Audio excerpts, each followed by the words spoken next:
If we can make a safe place this weekend for one or two people to be able to go have a connection for the rest of their life, we've done something good. Yeah. And that feeling, it's so hard to put into words too, because when you see it, you feel the energy coming from the people that are connecting. And so when you try to verbalize it to someone, they really can't understand unless you're in it with all these people experiencing it. For sure. Yeah. It's the family aspect of it. Yep. Yeah. It really is. I love that.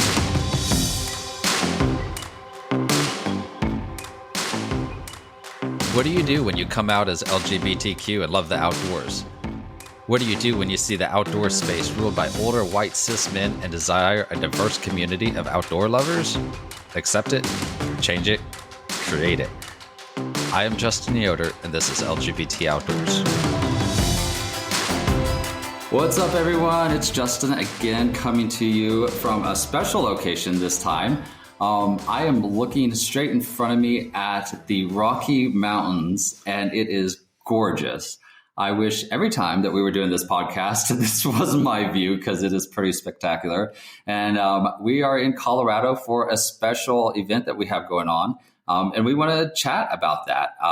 We are doing LGBT Outdoorfest 2024, and I have three guests with me.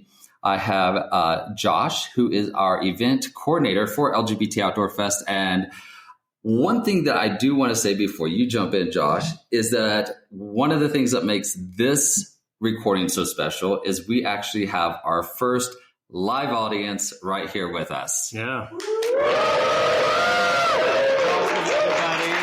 are so glad that you are here. So, Josh, what is LGBT Outdoorfest? Outdoorfest. So LGBT Outdoorfest is what we like to call a queer summer camp for adults. So we gather around a campfire on different locations around the country. So we've done Texas, we've done Colorado. We're looking for a new state for this next year. And we bring in instructors to do workshops throughout the weekend. So this weekend we have wilderness survival, wilderness first aid, campfire cooking, car camping, yoga for hikers, mindfulness and eco psychology. We have fishing, we have archery, all kinds of fun stuff is happening throughout the weekend. So just a great weekend to gather around, build community. My favorite thing about it is that you show up knowing no one and you leave as a family. I love that. And I would echo that. This is our fifth time doing LGBT Outdoorfest, and it gets better and better each time we do it. What are the key things this time that is different from past ones that you think are so great and making this one stand out? I think big things is we have a bigger team. I think, we have more stuff going on. We have one extra day. So we've got 4 days. We came in on Thursday. Yep. Normally we come in on Friday. The biggest takeaway from the last couple of years is that everyone wanted an extra day. We added activities. So we have workshops, but then we also have activities, which are, just an added bonus. This year we have ropes course, which I think was a huge thing. Sounds like from everything we're hearing, it's kind of a really exciting factor. So I think there's a lot more added to it that we're throwing in. Special guests? Well, sounds like it, but we're not there yet. We're not there yet. All right. So I want to hear more from our two guests that are with us. I'm going to start with Kaylee, and then we're going to kick it over to DJ. Who are you? Well, hello, first of all. Hello. I am Kaylee Olson, and I've been around LGBT Outdoors for quite a few years now. This is my third Outdoorfest as an instructor. This year I'm doing car camping workshop, though, so new and exciting. And I'm also doing some photography at the event. Yes, and we're very thankful for that. So thanks for doing that. Getting the steps in. How many steps do you know how many steps our media team, social media? Oh gosh, we had 10,000 by 9 a.m. Yeah, it's definitely getting those steps in. DJ. Yes. Who are you? I'm DJ Johannesson. This is my first time at LGBT Outdoorfest. Yeah. I met Justin and Patrick at a meeting in Dallas 6 months ago, and they were telling me about LGBT Outdoors, and I was like, I got to be part of that. And I went to my first camp out when we had the eclipse, and I was just astonished by the diversity of people there, the feeling of being a member of a family, and everybody was accepted. And and how you all were able to do things so efficiently and effectively. When you told me the cost for food was $20 for 4 days, I was a little skeptical. But anyway, it was great food, and we didn't need all the stuff I snuck in my car. No, that was a great event. We loved that. So, Josh, we are in day 2 right now. Yeah. What did today look like? All right. So today we started off with workshops in the morning. So we had 2 separate breakout sections with workshops. And then we went to lunch, and then we broke off into activities. And so now we're doing this live podcast during a nice long break, which is awesome. And then we're going to break into dinner, and then we'll have a family session. And family sessions is a really cool time where we come together. Last night we had it with you, Justin, our founder, and then tonight we'll have Dan Link from Naked and Afraid that will kind of have like a little Q&A session tonight with him and hear about his experience through going through the TV series. And then we'll kind of see a repeat of that through the weekend. We're going to kind of flip-flop it tomorrow. We'll have activities in the morning, ropes court, workshops in the afternoon, and then we're going to do Pride Night tomorrow. I think that's going to be a lot of fun. We have some special things in store for everyone tomorrow evening. And then we have Brad Ryan, who did Grandma Joy's road trips, kind of went viral with his grandma, traveling around the country, checking out the national parks. And he'll be speaking tomorrow night at our family session. Sweet. Awesome. So workshops were happening today. So that means, Kaylee, you taught your workshop today. Yes, I did. So how did that go? It was so fun. I had about 20 people in my workshop, and we just talked about camping in your car, camping next to your car, camping even on top of your car, and just kind of the logistics that go behind planning something like that. And then we just kind of talked gear and showed gear, and they worked together to set up tents and inflate the big giant like duo mat, which takes 500 years, but yeah, it was great. People were engaged and looked like they were having fun. That's I had awesome. Fun, connecting with everybody. Absolutely. Last one you were at was Texas or Colorado? Colorado at the YMCA. And then you did Texas before that. Yeah. All right. So you've seen this evolve a little bit. What have been some of your takeaways as you've seen this kind of grow over the years and things changes in different locations and whatnot? Yeah. So I feel like everyone I've been to, it just gets like more detailed and bigger and better. So that first one in Texas that I went to, I think it was the second Outdoorfest, and it was great, but it was just like workshops. It was 3 days, and we met a lot of really great people. And then the one at the YMCA was even better because the views were great, and we just had more that kept getting added. And then this year's just, phenomenal because we get 4 days and things are spread out, more time to meet people and hang out, and it's just really great. Yeah. You said that you met a lot of great people at the Texas one. Was there anybody that might have been really special to meet? Just a little special. I did meet my fiance there. Nice. And I met her because she was doing the campfire cooking workshop. Awesome. And we just headed off, and we've never been separate since we met up. Yeah, your journeys have been incredible because you guys packed up at one point and just started hitting national parks. Yeah, so our first road trip that we went on, she was already out and I was at a family reunion. And she's like, hey, do you want to meet me up on the East Coast? And I said, okay. So I gutted my car, built out a sleeping bed because, you never know if it's going to be weird or if it's going to work out. And so I met her up. I met her up in Asheville, and we really hit it off, and haven't been apart since. You've just skipped the U-Haul and just went with the car. Yeah, absolutely. Just car camping. Awesome. That's so cool. Love that. And you've just really become a part of the LGBT Outdoors family, and it's just been cool to see you join us in this journey, and people learn from you, and it's been awesome. So, Thanks. Yeah, absolutely. And DJ, this is your first one, and are we halfway through yet? Not quite halfway through yet. So there's a lot to come yet that is going to be surprises and twists and turns and all the things. But give us the overview. So yesterday was registration. Everybody got in around 3:30 or so. And now it's about a little over 24 hours later. It's hard to believe it's just been 24 hours. It's like, really? I was thinking about that. When you first come in and there's a bus ride from the airport We all met at the airport and started connecting there.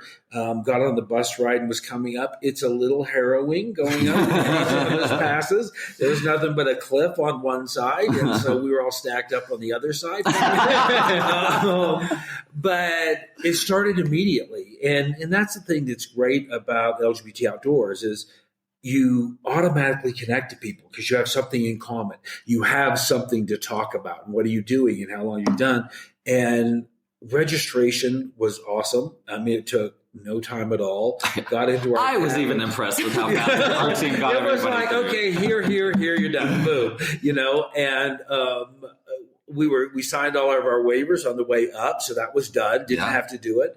And then people were assigned to their cabins, and it's just the environment here, the visual here. We're in the Rocky Mountains. The colors are changing. It's gorgeous weather. And we're just like, oh my gosh, this is just beautiful. And they're like, okay. And by the way, we're going to do this. And we got Dan Link and we got this. And the ropes course today was phenomenal from somebody who's, not a twink anymore. Past the twink stage, I was like, oh crap, I can't get up there and not be able to do it when all those other people are doing it. So, the pride kicks in a little bit, and you just force yourself up there and go. Well, now wait a minute. So we're sitting here and we understand what you're saying by getting up and whatnot, but paint the picture for people that are listening that aren't here. What did you do exactly on these ropes course? Are you trying to say I'm old? No. I'm just He's like, paint the picture of exactly how old you are, teacher. No. It was, so the ropes course, you went up the rock wall, and it's about 700 feet. Or I think or 70 feet or 70 70 depends on which end of the rope you're on, Okay. And so you go up there and you do that, and you turn the corner, and then there's a platform on the backside, and there is a giant swing, so you literally jump off a platform 70 foot, and you go through and you swing, and it was just awesome. It was just awesome. And, the first time I went, I was trying to get a video and I didn't get the video. So I was like, I may go a second time. I'm like, crap, am I going to be able to make it? And I was thinking, maybe I'll give the camera to somebody. I'm like, the only way not to make it is not to try. Yeah. And so it was like, I'm doing it. I may fail, but I'm doing it. Nobody's going to die. And so we do that. Right. And it's just the people have been just awesome, meeting all sorts of people from all different places, but also it's the spectrum of the LGBTQ community. We have the spectrum here, and it's great hearing people's stories and where are you and why are you here? And we all connect over the outdoors. But then we find all the other ways we connect to. So it's been great. That's amazing. I love that. Last night during our family session, we were kind of talking about bringing out the inner kid in us for the next 4 days, which I think is kind of a fun concept because we lose that a lot of times as adults, right? Yeah. And I think this is a great time to kind of have that summer camp vibe and get back into that and talking about thinking inside the box, because as kids, we loved playing in boxes, and those boxes could be anything. Are any of you seeing anything this weekend that makes you feel like, I'm seeing this, like people, maybe you, or you're seeing others that are like, they're pushing themselves a new way, or their imagination is really going and cool things are happening? I think the thing for me is everybody's pushing themselves a little bit, and it's a little uncomfortable saying, okay, I'm going to go up this thing and everybody's going to be watching me, and am I going to be successful, and what's going on? But everybody's there cheering you on and doing it. And so people are getting beyond their comfort zone. Yeah. And sometimes they're mad at us about it. They accuse us of threatening them or something. But really, it's about people being willing to risk and being in a safe place, so they know it's okay to risk. And it's just it's awesome. When I've had some come up to me and say, "You told me it's summer camp.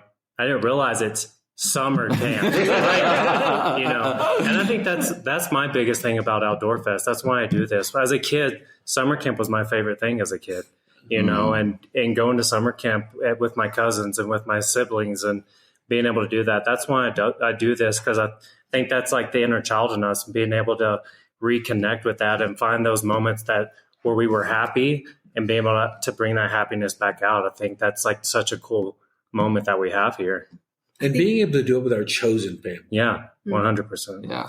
I think too, just watching people even step out of their comfort zones when it comes to talking to other people, like even introverts are, going up to people and having conversations and making connections. So I think that's just another way people are being brave and taking leaps of faith. Yeah. It's one of the things that I love about this and we say this all the time, but like when people come in, a lot of times some people might come in with friends and know people, or they have gone to LGBT Outdoor Fest before.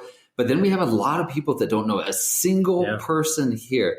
And that takes bravery in itself. Because I don't know how many times I've heard stories about people like pull up to the campground and be like, do I go through with this or not? And then they do. And they are so glad that they did. And it can be a challenge and very difficult for people. But I feel like once they start making those connections, one of the things, and I say this again a lot, but by day 4, when Sunday rolls around, we're starting to feel like a big family, and we have these connections, and we're like starting to realize like, I want to go hiking with these people, and I want to do a camping event with these people. Right. And all these connections start happening. I mean, just to go off of that, I mean, we say it, and when they ask, why do you do it?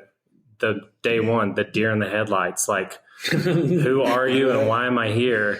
And then Sunday, the tears, like, that's why we do this. Absolutely. Yeah. And the way that so many people find out about us too, like one person that was here, she walked up to me and was talking to me.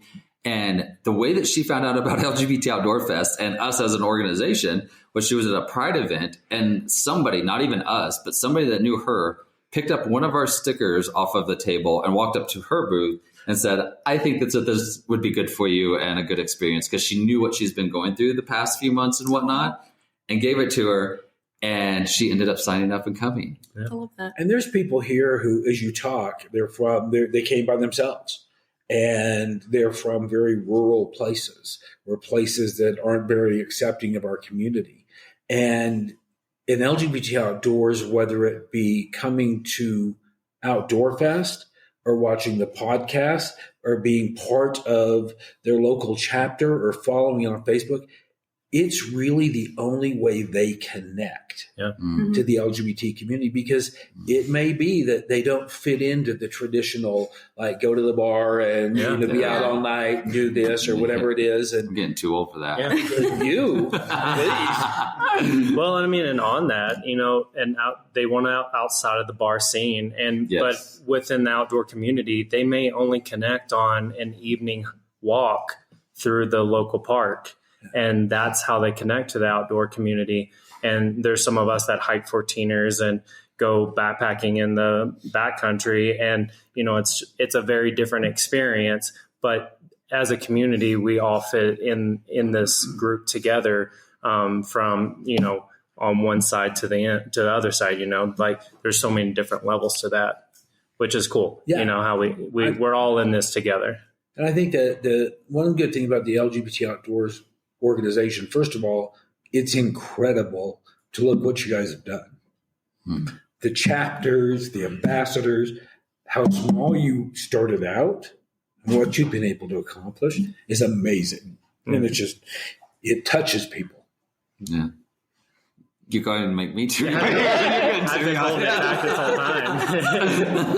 But I'm the director of LGBT organization. And I know the struggles that our youth have, and people who are just coming out have, and just how they're desperate to find a connection. Yeah. And then when I went to the eclipse and I saw 2 or 3 people have that connection, and here seeing those people have that connection where they can finally have their family, it's if we can make a safe place this weekend for 1 or 2 people to be able to go have a connection for the rest of their life, we've done something good. Yeah. And that feeling, like, so hard to like put into words too, because when you see it, you feel the energy like coming from the people that are connecting. And so like when you try to like verbalize it to someone, they really can't understand unless you're like in it with all these people experiencing it. For sure. Yeah. It's the family aspect of it. Yeah. Yeah. It really is. I love that. I'm curious from the three of you, like, why is the outdoors even important to you? Like, I know for me and for a lot of people, but I feel like there's different reasons. I think for me, it's just the one place where my mind is quiet, especially because I like to do a little bit more challenging hikes and things outside. And so I think just being completely present, like watching my steps, where's my hand going? Where's my foot placement? And so for me, it's almost meditative because I have to be completely present. I can't be worrying about what's happening tomorrow, or I can't be thinking like, oh, like I said something weird at my job yesterday, and like anxiety thinking about it. So for me, it's just really being at peace. And I mean, you've seen, I've been running around. I've loved it all weekend. I've been running like a crazy man, and I've loved every minute of it. But when we were fishing, when I fish, like I am in the most zen place in life. And, when I was just sitting there, time flies and all that. I mean, that's my happy place. And I can disappear to a river and for hours and not know where I'm at, and that's my love. Yeah. For me, I grew up in the Mormon church, and one of the things we did was explorers and scouts. And so I grew up hiking and camping and doing all those things. And since then, I think I've gone one time, and last year I had kind of a life change and the ability to decide for myself what I wanted to do. My partner of 22 years, I split up, and I was like sitting down, I said, what are the things I've always wanted to do that I couldn't do? And camping was one of them. And then I met you and Patrick, and I'm like, oh my God. And I'm like, they're like, well, you should come camping with us. I'm like, okay. And I'm like, I'm not going to know anybody. I don't know anybody. I met you guys a little bit, but we really didn't know each other. Right. And I was like, so even me, and I'm kind of outgoing, it was a little bit of a stretch to like, how comfortable am I going to be? You are, which surprises me because you are a very outgoing person. And so I was surprised if you have a hard time at it, I can only imagine how a lot of others do. It was the risk of I'm showing up with 18 other people. I don't know a soul. Mm-hmm. And so how's this going to go? How's this going to go? I'm a lot to take sometimes. I know. Justin was like, if this guy would stop calling me, emailing me. Oh, it's great. But so it was great to go there the very first time and immediately make connections and get to know people and do that. And so it was great. So when this came up, I'm like, absolutely, I'm going. Yeah. I think too, like with our community, just being blunt about it, like you don't know what you're getting yourself into about it. Is this a hookup thing? Is this where people are cruising? What is this? Because there are gay outdoor groups that is kind of their thing, but that's not us. Like we're not into that on our Instagram or our Facebook early on and Instagram early on. One of the things that we just didn't allow was just the blatant thirst traps. Yeah. And not that people don't like those, but like that's not as an organization who we are. Well, it's not. It doesn't mean it doesn't then present itself to be a safe place for everybody because you have that in your life everywhere in the LGBT community, whether it's the bars or anywhere else. Well, and let's be frank, the community as a whole across the world is changing, and it grows and it changes frankly daily. And if we don't change and grow with it, even in this outdoor space, then we're failing our own community. And so we have to be cautious too, even in the outdoor community, to create a safe space for those that love the outdoors to be able to feel welcome here too. Yep. And if we're just throwing thirst traps up online, then we're not going to be, allow others to feel welcome to come in. Well, it's also that people won't necessarily take you serious. Mm-hmm. Because this is what you are and what's going on. Or the authentic connections that we are trying to form as well. Yeah, absolutely. I'd love to talk a little bit about like stereotypes in the outdoor community and what your guys' thoughts are on that. Because I feel like one of the big things that we try to do as an organization is break down the stereotypes that gay people, queer people, LGBTQI plus people don't like the outdoors. Thoughts? Well, I mean, it's true that there are some questions when you're talking to people about what you're doing. I have been talking to somebody for a little bit, and I said, "Yeah, I'm going to go camping in Colorado," and he's like, like in a tent? I was like, no, not in a tent this time, but I've gone in a tent, but it's cabins. And he was like, haven't you seen Cabin in the Woods? And I was like, it'll be fine. He's like, yeah, okay. He's like, it's just not his thing. But then as he talked more, I've been sending pictures the whole time. And he's like, oh my God, that's beautiful. I can't quit looking at that picture. I mean, it's just a beautiful picture. It looks like you're having fun, doing the whole thing. You're stupid. You jumped off a platform. But it is about opening people. Some people will get it. Some people won't. But some people really want to do it. But taking that first step is difficult. Mm-hmm. And so that's where we have to be open and just like be inviting to say and create safe spaces for them to come. I think my experience has been a little bit different because I've never really had that like gay bar scene, I guess. I don't want to say phase, but I was never really into like the bar scene just because I don't drink. So I guess I've always surrounded myself with LGBT people who like the outdoors. And so that's kind of always been my experience of that side of it. Yeah. I mean, for me, I thought I was the only gay fly fisher in this world. And I was like, there's got to be someone else. And that's how I found the organization, is just Instagram. And I think it was just like gay fly angler, just like kept searching and searching. And then I think I literally put in LGBT outdoors. And then that's how I found it while getting this tattoo. Aww. And then we started messaging. And just for the world to know, we became friends online and lived 20 minutes from each other and then see each other more now that we're states away. Yeah. We lived together, close together in Texas. And because of his schedule, work schedule and everything, it was like impossible to get together. And then he moves out to Colorado, like 3-4 states away. And now we see each other more. Once a quarter at least. State.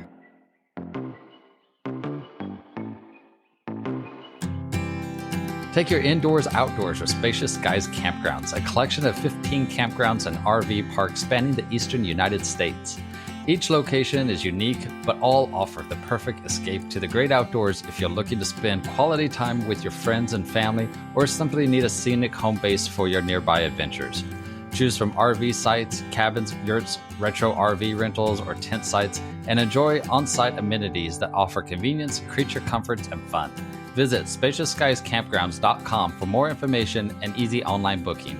We welcome and invite all campers to camp on with Spacious Skies Campgrounds. This episode of the LGBT Outdoors podcast is brought to you by the Monterey Bay Aquarium, where you can experience the wonder beneath the waves and celebrate your connection to the ocean. Join Monterey Bay Aquarium in advocating for a healthy ocean. Together, we can tackle climate change and stop plastic pollutions at the source. Sign up for the Ocean Action email to learn how you can protect the oceans that connect us all at montereybayaquarium.org/act.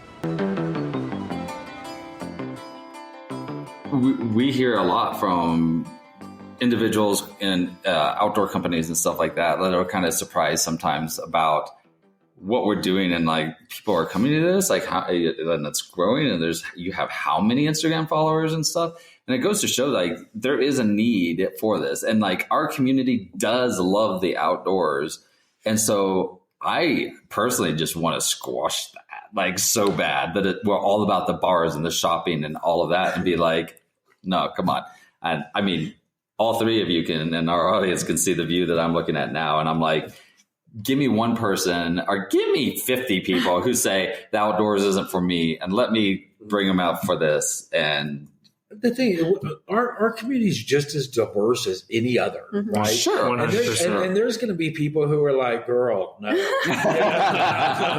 Noob, sleeping bag, noob. And that's fine, because for everybody like that, there's somebody else going, absolutely, I'd love to do it, or I thought about doing it, or what about doing it?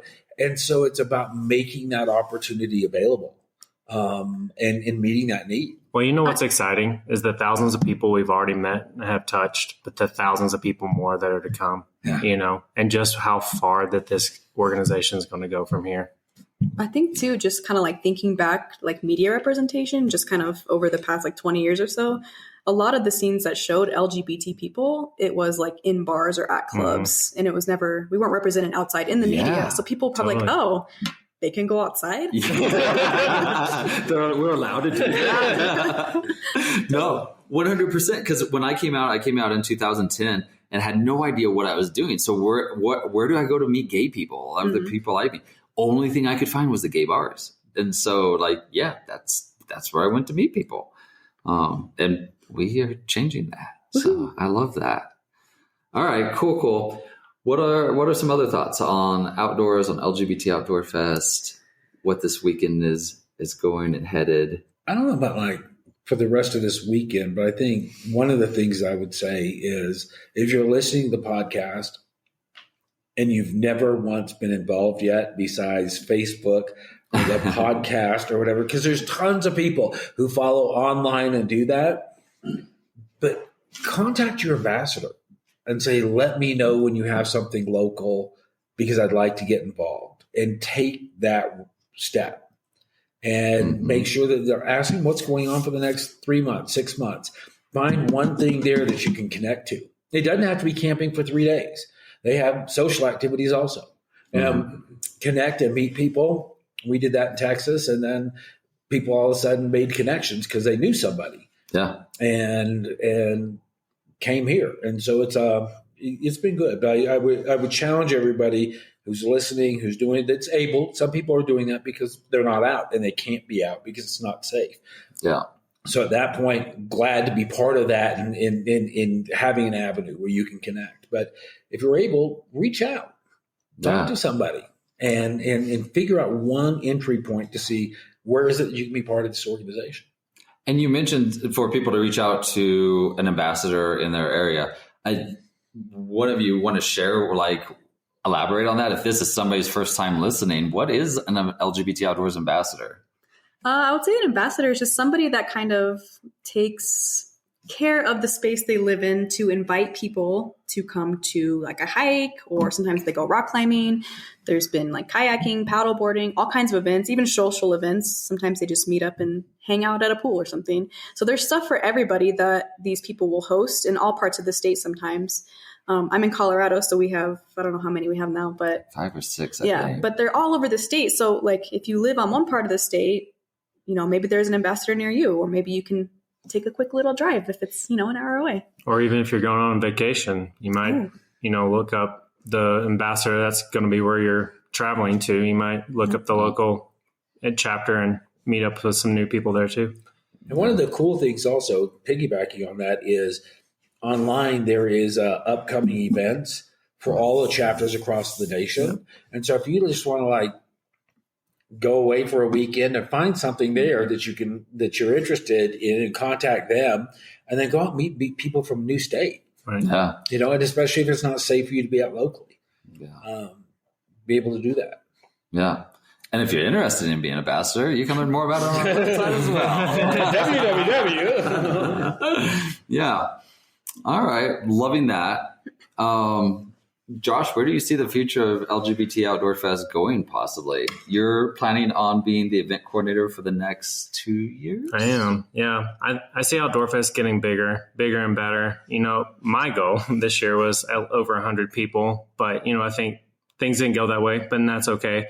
I would love to see that next year to break 100 people. I would love to be able to see the event to be a much more affordable price for us to gather a lot more sponsorships and make it where it's more accessible to others, because I know finances are a lot harder for people to even just have access to this just off of that. So accessibility, availability, and having even maybe some breakouts off of this, and maybe having more than one would be even a cool deal. I think we've announced it, but I think we're going to build a committee and try to get a team together to put this together and help me, and then help as the future goes along to put Outdoor Fest together and run it. That way it can just be more of a smooth running machine. So I think there's a bright future for Outdoor Fest and LGBT Outdoors. I love that more than anybody can know. And for several reasons, but the last 4, it's been primarily myself with the help of Patrick doing these. And it's a lot of work. Tell me about it. And Josh is like, I could be flying. he has absolutely killed it though on every single level that I could ever imagine. And like, there was several times when I was like, oh, we need to do this or do that. And I'd reach out to him and he's like, it's already done. And I'm like, oh, okay, great. What, as an instructor, maybe, what do you maybe hope for instructors going in the future for LGBT Outdoor Fest? Any ideas that you think could be really cool that maybe we could implement or, yeah, I don't know. I'm curious as your thought as somebody that's leading some of these workshops. Yeah, I love kind of how we have it set up this year where one day our classes are in the morning, the second day it's in the afternoon. I kind of like the flip-flop of that. Mm-hmm. I think going forward, something that I'm always curious in is just kind of like what like the campers, the participants want to do. So I'd love to like just see a poll, like what kinds of classes do you want to come back? What kinds of classes do you want to see? I love that. We're going to ask at the end. There you go. Your mind. Yeah, no, that's great. As a camper, what are your, and this is your first one again, and going, you know. It's only been day one. Technically day one. Here's my thing is that this has been incredible. And it has been day one. I'm like, oh my God, it's been day one. So, you know, there's so much more to come and I'm excited. But I think that for an organization, what really excites me is what you all are doing the other 360 days of the year. Because not everybody can get here. Yeah. But you all have chapters and ambassadors. So it spreads throughout the year and everything. And it allows people from the LGBT community to get involved. And in the fact that you guys are such a small organization and you are 90% volunteer done, the infrastructure you built out and your ability to touch people all across the nation, it's incredible. And so what really excites me is what you all do the other 300. I mean, this is incredible. I'm not downplaying this at all. No, it's absolutely, awesome. Yeah. But also for all the people who can't be here, for everybody but that 100, you guys are working 360 days a year, and that's just incredible. Yeah, absolutely. Love that. Absolutely love that.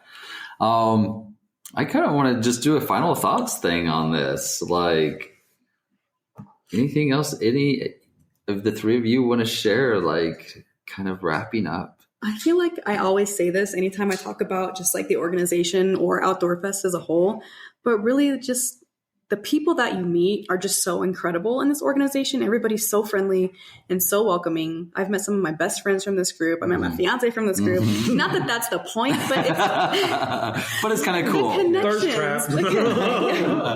Just the connections that you make with people on such a deep level because you share that love for the outdoors. You're part of the same LGBT family. So it's like you already have those two things in common. And then plus whatever else, you know, it's just you can be your true authentic self with these people you meet. And it's just something you don't always find in other people that you meet. Yeah, I'll piggyback on that. My best friends are in this group. Oh, I'm going to get emotional. Y'all are my chosen family. And that's why I do Outdoor Fest. And this organization means a lot. So for everyone that's listening, you have a home here and just give it a chance. Warriors look like that. Well, this is a happy as we're all sitting here with tears in our eyes. Right. But I think the thing is the challenge is at the opening family meeting, at the opening thing, we were asked to challenge ourselves to move beyond the comfort zone. And I think asking that of everybody who's listening, what's one thing you want to do that you'd kind of like to do, but you're a little scared? Take that first step by making contact. If you really want to be involved in the outdoor organization and with people who like the outdoors, that's the best kept secret in the world unless you actually reach out. Yeah. And so find somebody locally from LGBT Outdoors and just reach out and say, hey, I'd like to get involved, or what do I do? Or I don't know if I don't ever want to go camping, but I wouldn't mind hanging out at some social event because I really like to do it, but I'm not in a place where I can go camping. But I want to hang out and meet people and do that. Because there's a social aspect to it also. And we do keep saying, like, reach out. For those that don't know where to reach out, info@lgbtoutdoors.com will probably be a great way to start. And what's the Facebook and Instagram? Because I'm old, I don't know this stuff. For those that are on social media, Facebook is going to be LGBT Outdoors, and then Instagram, LGBT Outdoors as well. That's outdoors with an S. Yes, Outdoors with an S. Outdoors with an S. I wasn't planning on doing this, but we do have a live audience here that I am thoroughly enjoying having, and I'm hoping you all are enjoying it too. I'm curious, do any of you have a question or two or three that you might want to ask any of us or all of us? If you do, just raise your hand. We'll go on. Can you step right up here so the mic can hear you a little bit? How many states are y'all represented in and have ambassadors doing events? Where is Cherie, our ambassador and program director? It's like 25, I think, 25 states. Yeah, that sounds about right. 25 states. We're about halfway through all the states, and we have about 55 ambassadors right now. So we have multiples in different states. And our goal is by the end of 2025 to have ambassadors in all 50 states. And we have one in Canada now too, so we're starting to branch into Canada. Yeah, I think there's 28 Facebook accounts for different states. sounds about right. Yeah. And there's subgroups also. Anyone else? Yeah, come on up. What do you look for in an ambassador? Great question. Yeah. So one of the biggest things that we look for in an ambassador is somebody that has the passion for our mission. Breaking our mission down, it's basically connecting the LGBTQ community to each other and the outdoors. So we want somebody that has a passion for that and is also self-motivated. We are here to support the ambassadors, but you are also not like right here in an office where everybody is talking all the time. You can be on your own if you don't have another ambassador in your area. So being self-motivated is important as well. In general, we ask for a year commitment. If things go well, you can go longer than that. And we have a lot of people that do. And then doing at least one event every other month in your community and help monitor the Facebook group for the state you're in. Those are the key things that we look for in an ambassador. It's very rewarding, for sure. And the cool thing too is once we get a new chapter going, a new location going, and then that person's passion starts growing and we start seeing people gathering and more people showing up, then we get another ambassador in there and you guys rotate months. And then every month there is an event going on in the community, and it can become a very powerful and awesome thing. Do we have one more question that anybody wants to ask? I have a challenging question. Ooh. Can you come up here so we can hear it in the mic? We have a challenging question. Is this, which one, is this to all of us or to one of us? Yeah, it can be to all of you. Okay. Moving forward, how are you going to make this festival more diverse? Ooh. Like, That's a great question. ladies, like everyone under the umbrella, like what steps are you going to take? I actually am happy to answer this one, being the Outdoor Fest coordinator. That is one thing that we talk about all the time, that we will host events and we do Outdoor Fest and we see a plethora of gentlemen, and always would love to see more ladies and more individuals under the LGBTQIA umbrella. My goal with the committee this next year is to really push that, and working with the ambassadors and really promoting with all individuals. That way it's just more heard and more spread to really work to get more of a diverse community in here. I think too, like, if I can add on to that, I think just even like putting people that fall under like diverse categories into like ambassador positions. So people in the area think, oh, they're like me, they look like me, or, they identify like me. I can feel safe around them because, I think that's a really great idea as well. Yeah, absolutely. I couldn't agree more with what both of you said. And we want the diversity. 100%. I can't even explain to you how much.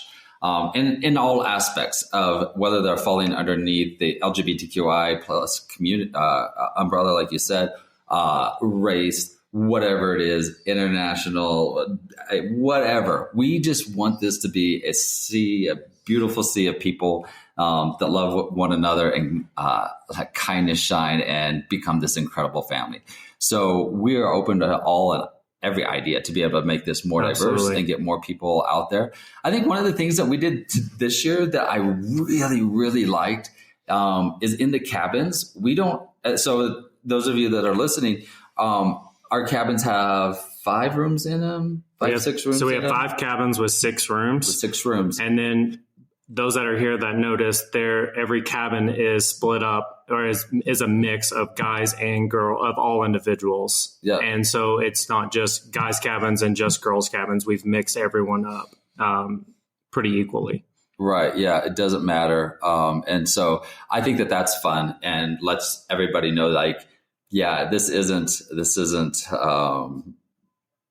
separating people. This is bringing people together of every kind of background. And we have people that are younger and we have people that are older and just points to me.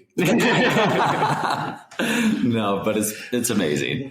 Josh, I'd love for you to hit on this. I feel like we have some incredible sponsors that have been made this year happen. Yeah. And I know that we are going to need some more in the future. Yeah, we are. So some of our sponsors this year, we have REI Cooperative Action Fund. We have Colorado Parks and Wildlife, Montucky Cold Snacks Beer Company, Trout Routes is a trout fishing app, which is an incredible group as well.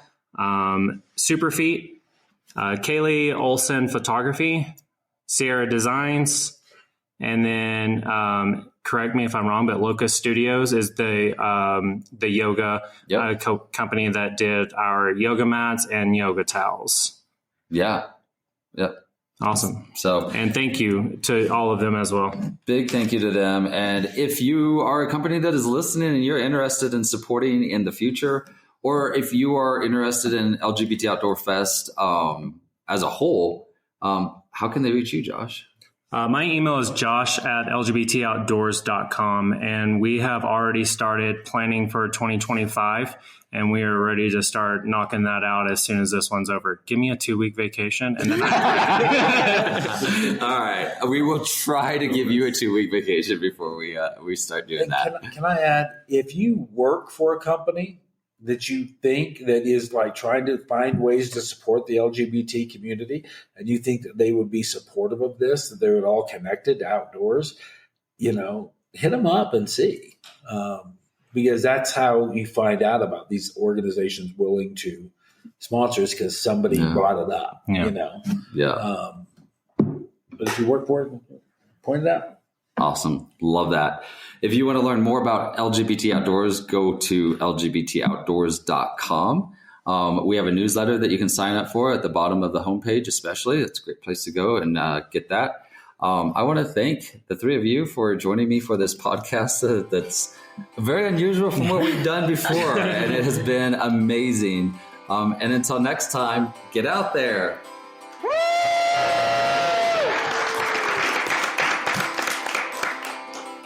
Thank you again for joining us this week. If you have a campfire conversation story you would like to share, please email it to us at info@lgbtoutdoors.com. Follow us on Instagram at lgbtoutdoors and join the community at facebook.com/groups/lgbtoutdoors. Become a partner by joining our Patreon, where you gain access to monthly bonus stories and exclusive content. For more information on today's episode, check out the show notes. For information about LGBT Outdoors, LGBT Outdoor Fest, local chapters, or to sign up for our newsletter, visit lgbtoutdoors.com. And if you're enjoying the show, please rate, review, and follow wherever you listen to podcasts.